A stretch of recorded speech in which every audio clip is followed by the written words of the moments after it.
in 4 years, you've built up to over 230,000 subscribers, getting hundreds of thousands of views per video. Say you were starting again on YouTube today, and you're not doing it in fashion, you're just any YouTube channel, independent of whether it's fashion or not. What would you do if you were starting today to grow a YouTube channel as fast as possible? So I do exactly what I'm doing now with the upload schedule. I just do one video a week.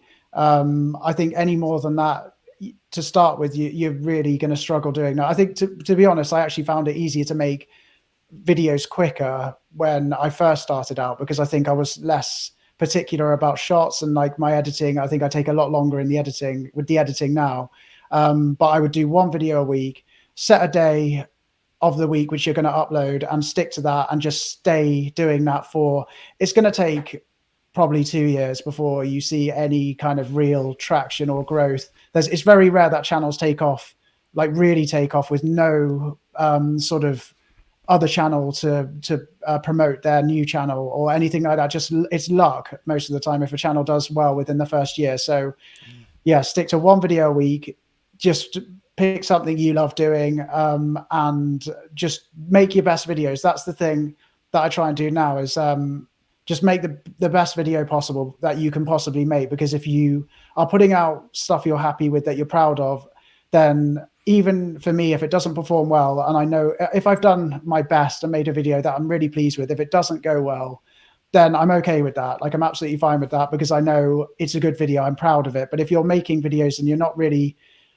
putting all your effort into it, and you're not really proud of it by the time you put it out, then you should maybe think about doing something else. I think learn SEO as well. So like, and look at other YouTube titles. And what I do as well is I try not to look at other fashion content that much, because if it's already been done in your niche as well, and a video's done well, it's quite rare that you could do the same video and it will do equally as well. It's normally YouTube will normally look at the video that's been done before and that's done well, and kind of push that. And then because everyone just copies that, and then there's loads, it gets oversaturated. So I'd look at other niches and maybe see what they're doing, and then try and learn from other niches, and then use that in your content. So it makes it kind of unique in that way. Yeah, I've made that mistake before, where I've seen someone in my niche make a video that pops off, and I thought, oh, I'm going to make that video too. And I pretty much made the exact same video, and my video has crashed and burned. Yeah. And it's exactly why you said, isn't it? Like, YouTube already says, well, there's already a video doing this. Why would we push your one? And then you'll get like probably 10, 20 other people doing that exact same video at the same time. So it just gets oversaturated. So you're finding titles and thumbnails that work great in niches outside of yours, and thinking, what features from those titles and thumbnails can I use on my own videos to make mine pop off too? Yeah. And then like even editing styles and editing process, like I'll study other people's and see what they're doing in other niches mainly. And then I'll try and use that in my content to make it. I think that's definitely a good thing that not a lot of people are doing. I think most people just look at their own niche and just copy what other people are doing in there, and then it gets repetitive. So it's good to get inspiration from elsewhere, in my opinion, but still stuff you're interested in. Just looking at your main channel now, some of your most viewed videos, you're looking at 5.6 million views, 2.8 million views. Could you share how you went about making these videos and why you think they did so well? Now, early on in like 2018, I really fell into drones with the DJI Mavic Pro. That was the original one. And that was back when companies didn't really understand this whole process of giving products out to a bunch of creators and letting them all release a video at the same time. Like, none of that happened back then. It was very much, you just had to be early on the pre-release product. And if you got it early, you got a chance to review it before other people. So the Mavic Pro, I got, like, as soon as they went on sale, I was one of the first people to like put my order in, and I got the drone super early. And so I made a bunch of content around it before people had that drone.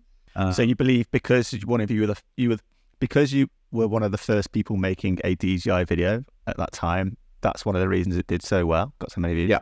Yeah, it was. There was nobody that had the product yet, so everybody was interested, and drones were so new back then. The things that I found that work super well are accessing, for my niche, you know, I'm sure this works in other niches as well, is really focusing on the beginner. because like the big videos on my channel, like you have the DJI Mini 2 Beginner's Guide. It's a cheap product for beginners. So this is going to be a product that's more widespread, more broad appeal, and it's appealing to the bigger group of people who are going to buy this product. And so I found that, focusing on more of that beginner versus like people who are really far in their journey, like people who are more advanced, is the broader market, which makes sense. But it's also something that when you start thinking that way, if you're doing educational content, you can be like, oh, there's probably things I can do that are going to access this more broad appeal, just general audience. One of the things like on my channel, since I do talk a lot about filmmaking, I could easily dive into the world of like higher end cameras and really get technical with stuff. Like, for example, I'm shooting this. I use FX6, which is a camera that most creators aren't going to have in their office. And I have, one here, I have two more over here, but it's not a camera I ever talk about on my channel because it's with the setup, it's like a $10,000 setup. And I understand that like, this isn't a creator setup. I use this because this is what I shoot on for my production company. Just so I have the camera, so I throw it up here and use it. But Sure. The cameras I talk about on my channel are going to be something like the ZV-E1, which is like same type of camera, but cheaper body, much more accessible to the creator. Yeah, and I'm going to focus on those products that creators are going to use because I understand who my audience is and what they care about versus like, going down and just digging into the more expensive side of it. Yeah, that makes complete sense. And it's clever, really, isn't it? Because it's understanding your audience and packaging your videos and tailoring your channel to your audience. And also, there's relatability there. If you're talking about a $10,000 camera, you're only going to be relatable to a much smaller number of people who can afford that camera. What is your process for making videos where you know they're going to get so many views? Mm-hmm. Yeah, so I think it all starts with the channel idea and therefore the video idea. So for me, it's very important to get the right concept that is interesting and has the title and thumbnail kind of appeal. I think that's where it starts, is the title and thumbnail appeal is knowing what's working in the niche and then knowing how to adapt that. And I think it's usually the title and thumbnail, the packaging, the idea, video idea, that's the first thing. And then only once you get good at that and you like know what you're doing there, then it's like, okay, let's refine the video, let's improve the editing, let's improve the pacing of the intro, etc. But it starts with the video idea and the content strategy and the channel idea. Okay, so let's start with idea. We've mentioned idea and packaging there. Okay. It sounds like coming up with a really good idea it's important to you. Can you give us some insight into how you go about that? Sure. Like coming up with these ideas. So it is firstly starting with what I want to educate about. That's kind of like, I have that roughly in mind. And I think a lot of educators have that as well. It's that they have certain ideas they want to share, they want to make content about. That's kind of the first step. The second step is realizing that what you want to educate about is probably not the best angle to go at making a video. It's better to go at the angle of what do people want to see, what is successful on YouTube, how do I use that? So generally what I do is like have an idea of what I want to say, and then also have an idea of what's working on YouTube and have an idea of what's working in the niche. And then what I do is I kind of try and work backwards. So I find the thing in the niche that's working, that's kind of relevant enough, and I kind of work backwards to say, okay, how can I fit in what I want to education-wise into this? So for example, if there's an educator looking to make videos about how to make money online, it might be finding what's working in terms of what's very popular at the moment, which might be like ChatGPT making money online. That's kind of thing that's working in the niche. And then your particular educational angle about how to actually present that, which you kind of want to say, which isn't maybe AI, but it's just general kind of philosophy on how to make money. That is then embedded into the video, which is already succeeding. The video idea that's already succeeding, which is the AI ChatGPT thing. So that's how I do it. I kind of work backwards like that. I think that's really important. Really clever. I think because most educators, including myself, like tend to focus too much on what we want to say. Sure, not what the people actually are looking for or they want to hear. Yeah, exactly, yeah.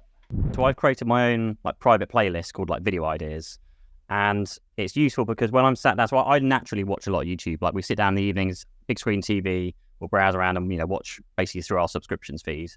But then I'll go onto the homepage sometimes, and I'll go and watch and watch the videos that are interesting.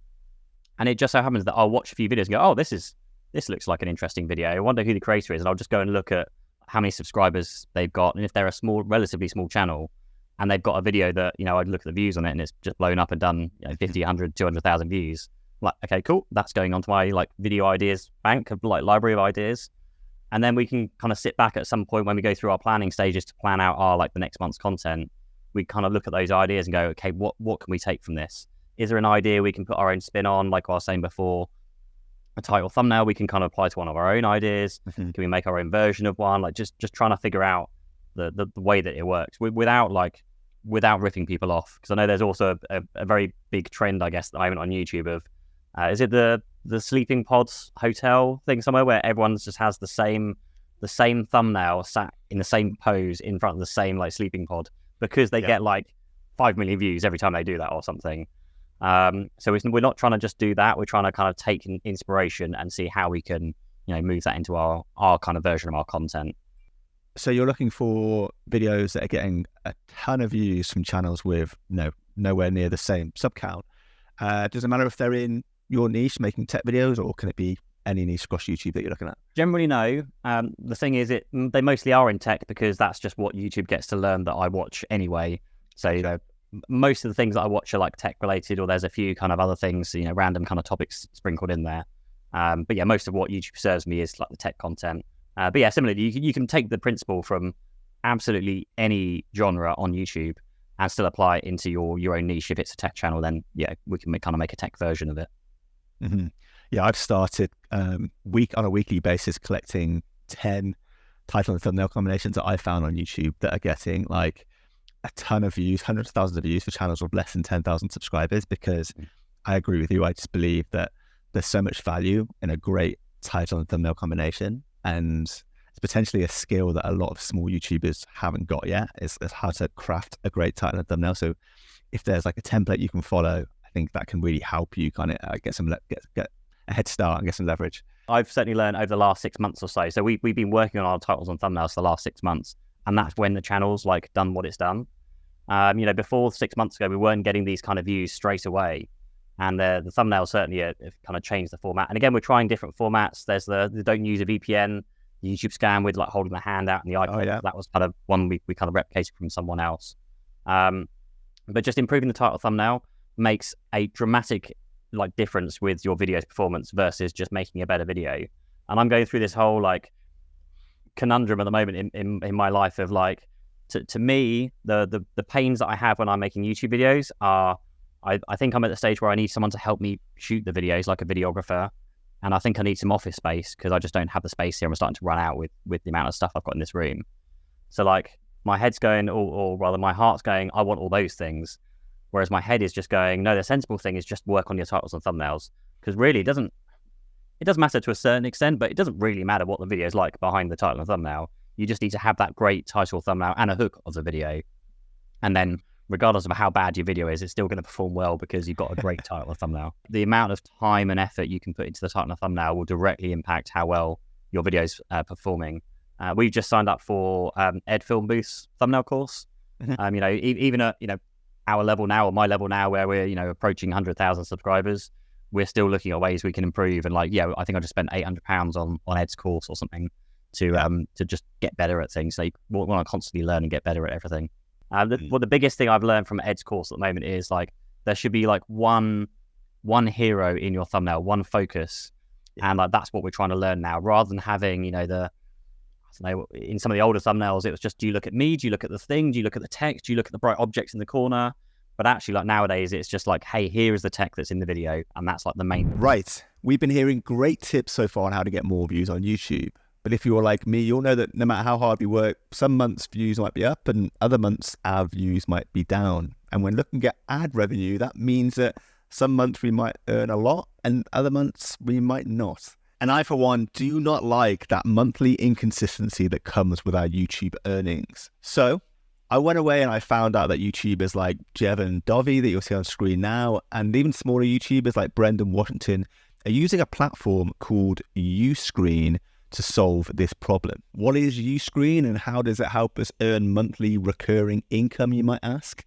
Let me explain. So going back to Jeven, he's used UScreen to build the Creator Film School that you'll see on screen now, where you can see here he's teaching his audience the skills they need to create awesome videos. And if they want to, as viewers can join the Creator Film School by just committing to a $29 a month membership fee. Jumping back to Brandon here, he's used UScreen to open the Creative Fam Academy, where if we scroll down, we can see he's hosting a ton of courses for his viewers that they can access when they join his monthly membership, which if we scroll down here, we can see is ranging from $4.99 for the basic stuff to $79.99 a month to join. And just focusing in on some of the UScreen features Brandon's using to convince his viewers to sign up to that monthly fee, we can see here he's offering live stream trainings to his viewers. They can join an internal community inside this membership space, and they just get access to a ton of extra guides, courses, video content, and Q&As. And jumping back to Jeven here, even though his views on YouTube might be going up and down each month,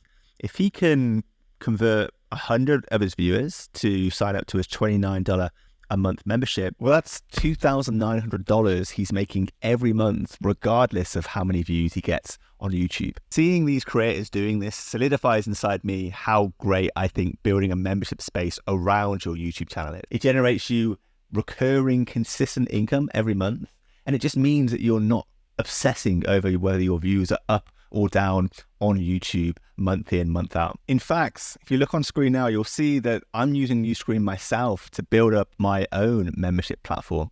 I need to use one of their templates, to be honest, to make mine look a bit better, because it's looking a bit basic at the moment. It's a work in progress. And by using UScreen to build out this membership space, I'm able to send emails directly to people that sign up and become members.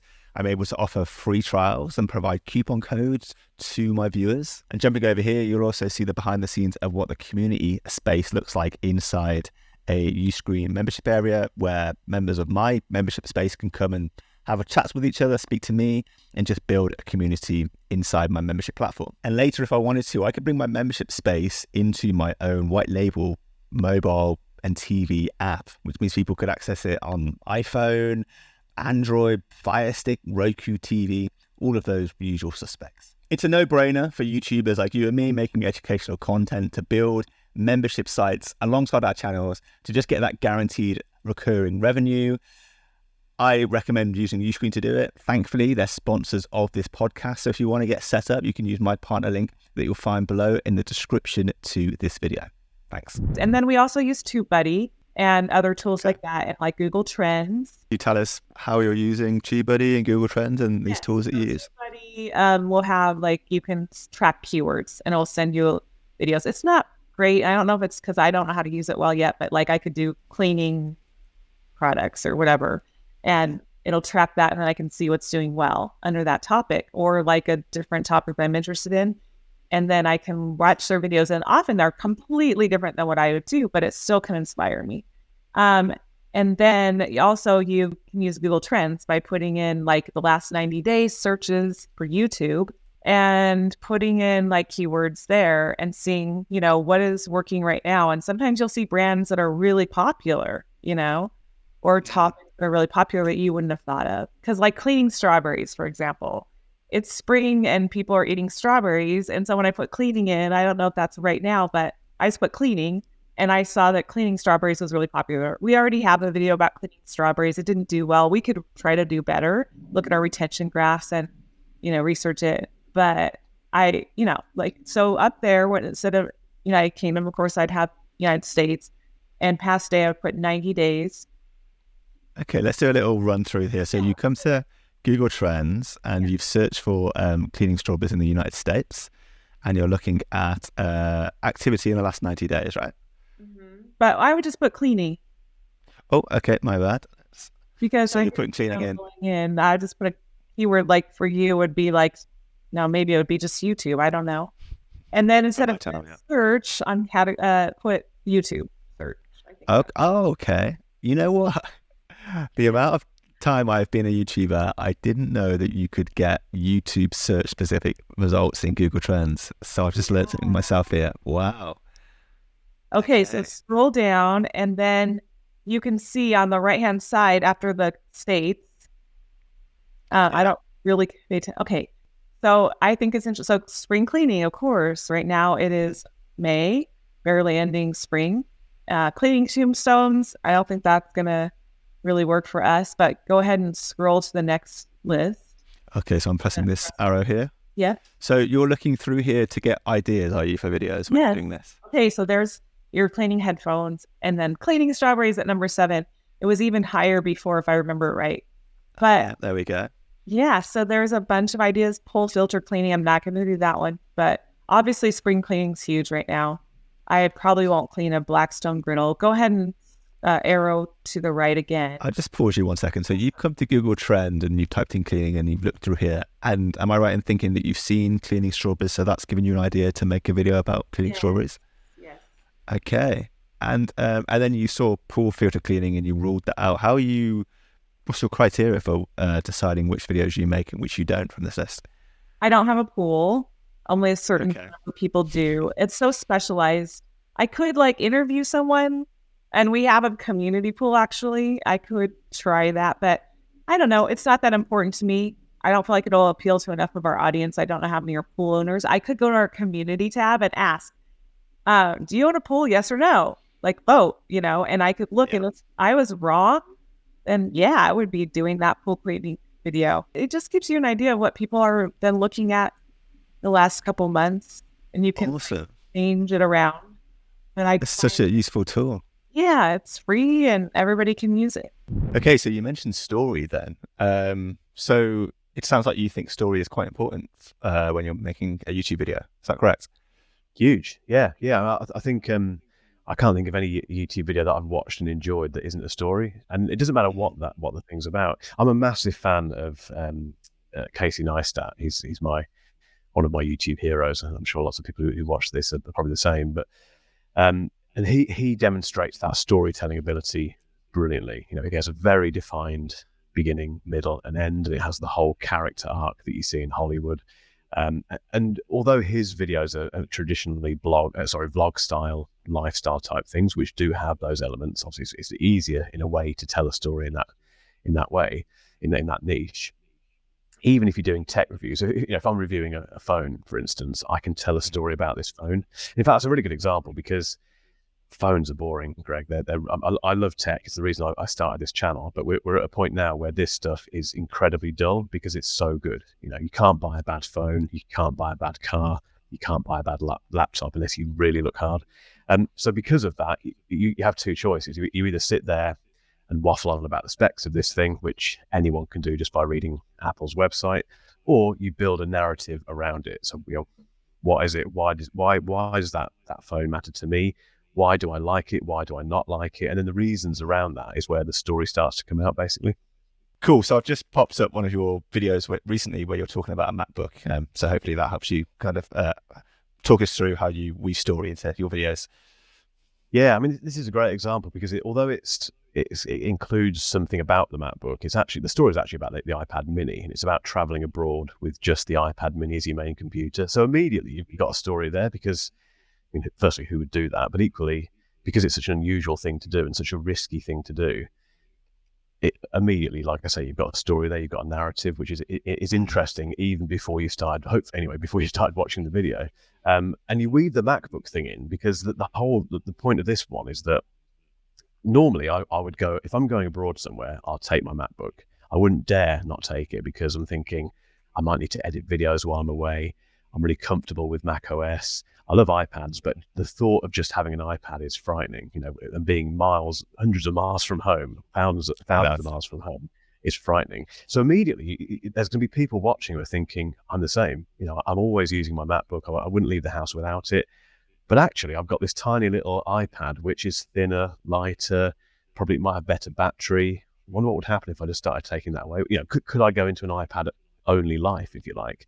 So that's how that story will hopefully resonate with people who are fed up with taking their MacBooks out and breaking their back and that sort of stuff. And that video is a great example, really, of where the story is very obvious from the start. Hopefully, yeah, I'll bring it up again. That's amazing. So you have, you know that you want to do a MacBook video where you're talking about the MacBook, the iPad Mini, and you're thinking of a scenario that is going to connect with viewers, that they're going to be able to relate to. So in this video, for example, being away from home without a MacBook, but with just an iPad mini. So that sounds like, is that part of your workflow there? Like when you're coming up with a video, how do I make this relatable or make the viewer connect with what's happening in it? Yeah, it's really important. I mean, it's probably the main thing at the top of my mind when I'm thinking of this sort of stuff. And it doesn't really matter what is driving the video originally. So I do a lot of sponsored videos. So quite often a video will be driven by a sponsor requirement. So if I need to, I think that was quite a good example where that video is being sponsored by, I think, 2 different brands. So I needed to feature their products in a video. And it suddenly made sense to do something with the iPad mini. And then I start thinking, okay, I've got a sponsored video, but it's not just good enough just to make a sponsored video and get it out there and hope that it does well. I've got to then build in, like I say, that narrative and that relatability for the audience, because the audience is smart. They're not going to watch a video that is clearly has just been published for the sponsor requirement, which you do see that occasionally. I've probably done that myself unwittingly when I was a bit less experienced, I suppose. But yeah, for me, I then have to start thinking immediately, how can I drive value for the audience? And that's for 2 reasons. One of them is because it means they'll watch it and they'll carry on watching it. They'll watch it hopefully for as long as possible towards the end. And secondly, it means that it should bring the views in. It should help me build the audience and get more subscribers, get more people hitting the bell, and people coming back for more, basically. So it sounds like you've learned a lot of lessons over the time that you've been running a channel. I try. Anything come to mind? Anything stand out? You've really got to get to the point.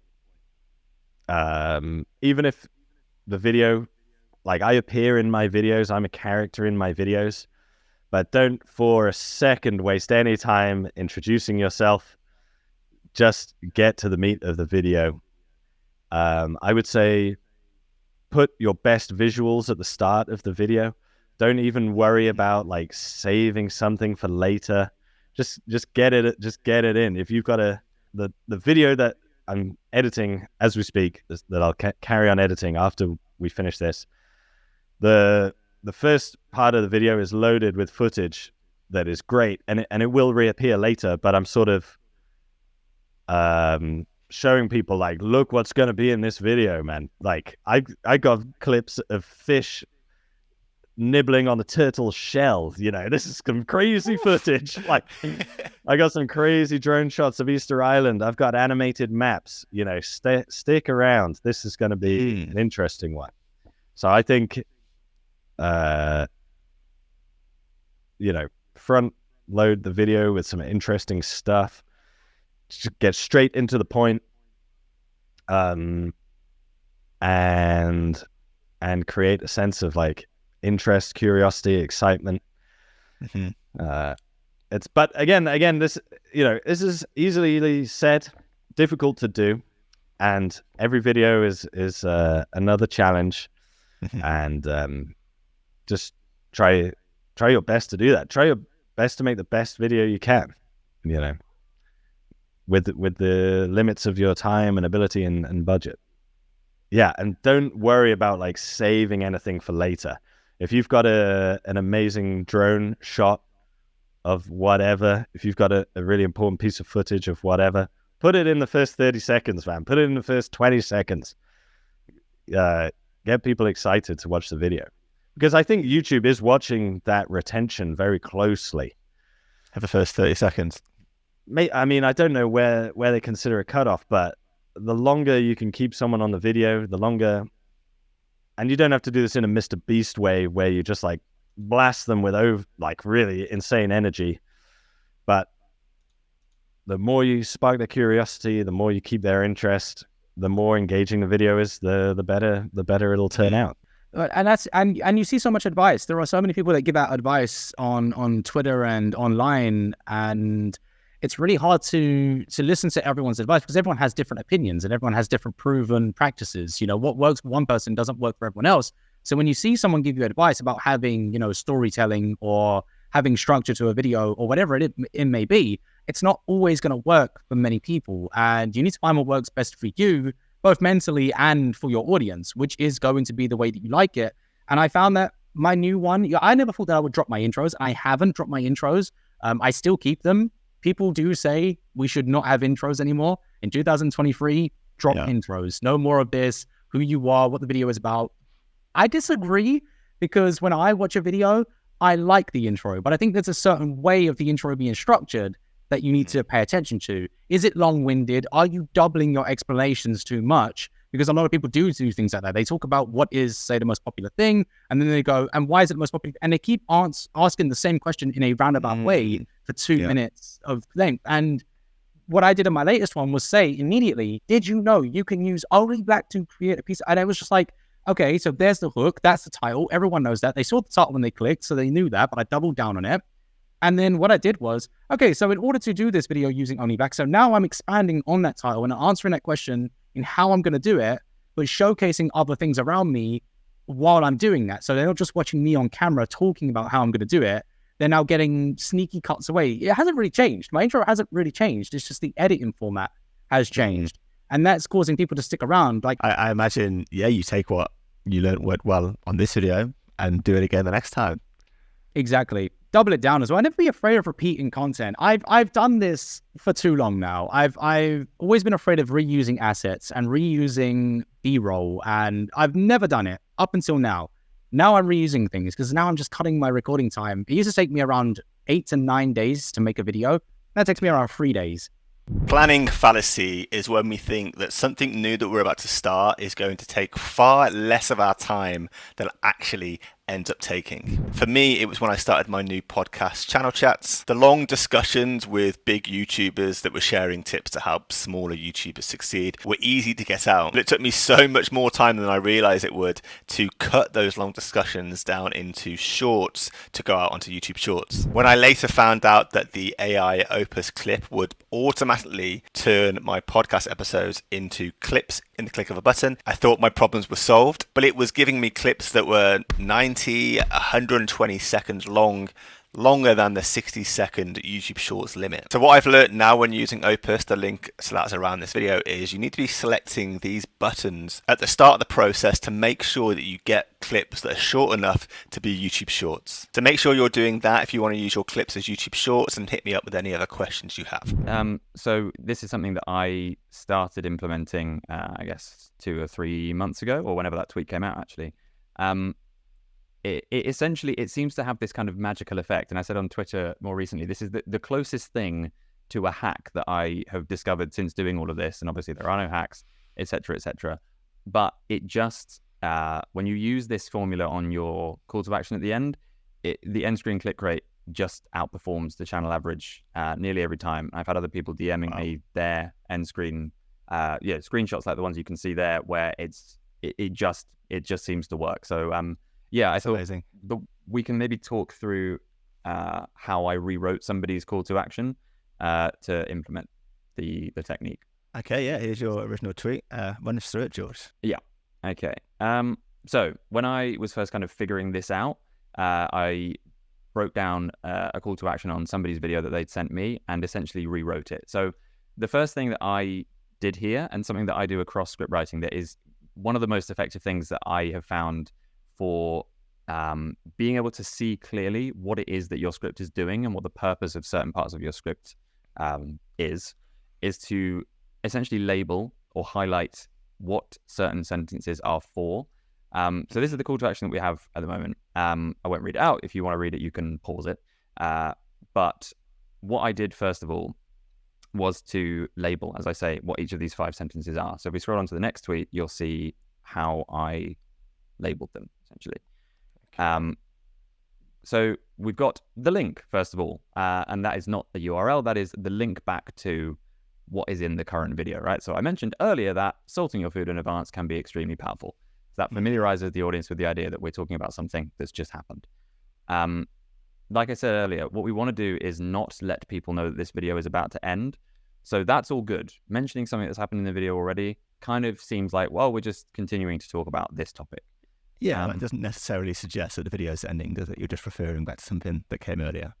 Yeah, Makes exactly. The next sentence, it sort of forms a promise. So, and in my deep dive video about brining, I explained exactly how that works and how you can apply it. So again, by itself, all good, interesting enough. Then the call to action. So I'd recommend checking that video out right here. Then it kind of goes back and carries on talking. It's probably the one thing I've started doing that's had the biggest impact on my cook. Again, interesting. Like that's something that I would want to know if I want to improve my cooking. But it's kind of taken a step back. We've already been told to click, and now we're being told another reason why we should. And then it ends with some pleasantries, which are obviously very nice. And there's a balance to be struck when writing your YouTube video. You don't want to seem like a cold, dead robot person. Yeah, you don't want to say, watch this, now go away, like leave. Yeah, you don't, but also you do. It can, but you've got to find a pleasant way to do it. Yeah, exactly. So those are the labels that I added to them. That's really interesting. Can I just ask you why? Why did you step back after the call to action and have another sort of curiosity gap sentence there? So I haven't. This is how the original video looked. And this is me, before I can recreate it, is figuring out what the current purpose of all the sentences are, because it makes it easier to see what needs to go, basically, or what needs to rearrange. Sure. So if we go on to the next one, that's when I start rearranging the stuff that's there. Okay. So we want to open the curiosity gap earlier. So essentially, I move that straight after the link, and then change some of the language to try and deepen the curiosity. So I think before it said something about, this brining technique that I have has, whatever it said, has been good for my cooking. And in my deep dive about brining, I explain exactly how it works. Yeah. So the choice here is basically to remove the reference. Actually, maybe that's the next sentence. So we're on something else now, are we?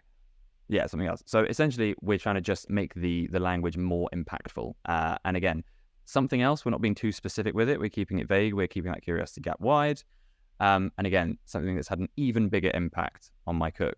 So again, we're trying to get people excited about whatever it is that is going to come up if they watch the next video. Okay, so you've injected something else and even bigger impacts for these reasons. Yes. Something else because there's curiosity around that. What is it?